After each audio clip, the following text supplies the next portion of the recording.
ভোরের সূর্য উঁকি দিতেই ধবধবে সাদা ফুলে ঢেকে যাওয়া বাগানগুলো যেন এক রূপকথার রাজ্যে পরিণত হয়। বেলজিয়ামের রাজধানী ব্রাসেলস থেকে ৬০ কিলোমিটার পূর্বে সিন্ট ট্রুইডেন শহর। প্রতিবছর এই হাসপেন গাঁও অঞ্চলে ৩৫০ মিলিয়ন কেজি নাশপাতি উৎপাদিত হয়, যা একে ইউরোপিয়ান দেশগুলোর মধ্যে বিখ্যাত কনফারেন্স নাশপাতির বৃহত্তম উৎপাদনে পরিণত করেছে। এই মৌসুমী দৃশ্য উপভোগ করতে ১০০ কিলোমিটার দূর থেকেও ছুটে আসছেন পর্যটকরা। পর্যটকদের সুবিধার্থে বসানো হয়েছে পপ আপ ব্লসম বার। এমনকি অনলাইন ব্লসম মিটার দেখে ফুল ফোটার সঠিক সময় জেনে নিচ্ছেন দর্শনার্থীরা। কেউ সাইকেলে চড়ে, আবার কেউ হেঁটে ঘুরে দেখছেন এই বিশাল নাশপাতি বাগান। আমি অনলাইনে নিয়মিত ব্লসম মিটার চেক করি যে ফুলগুলো ঠিক কবে ফুটবে।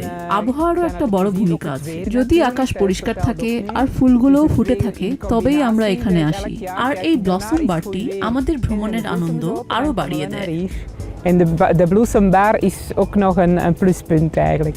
তবে এই সৌন্দর্য দীর্ঘস্থায়ী হবে কিনা তা নিয়ে চিন্তিত বিশেষজ্ঞরা। ফল চাষ পরীক্ষা কেন্দ্রের পরিচালক ড্যানি ভাইলেমেন্স জানিয়েছেন, জলবায়ু পরিবর্তনের প্রভাবে নাশপাতির উৎপাদন চক্র ওলটপালট হয়ে যাচ্ছে। আগে যেখানে সেপ্টেম্বর থেকে ফল আহরণ করা হতো, এখন তা অগাস্টেই শুরু করতে হচ্ছে। আমরা লক্ষ্য করছি গত ৩০ বছরের গড়ের তুলনায় এবার ফুল ফুটেছে প্রায় ৩ সপ্তাহ আগে। বসন্ত শুরু হওয়ার ১৩০ দিন পরেই আমাদের ফসল তুলতে হয়। আমি যখন ছাত্র ছিলাম তখন ফল আহরণ শুরু হতো সেপ্টেম্বরে, কিন্তু এখন অগাস্টেই নাশপাতি পাড়া শুরু হয়ে যায়। এর কারণ নিঃসন্দেহে জলবায়ু পরিবর্তন। এই আগাম ফলন বসন্ত চাষীদের জন্য ঝুঁকিও বয়ে আনছে।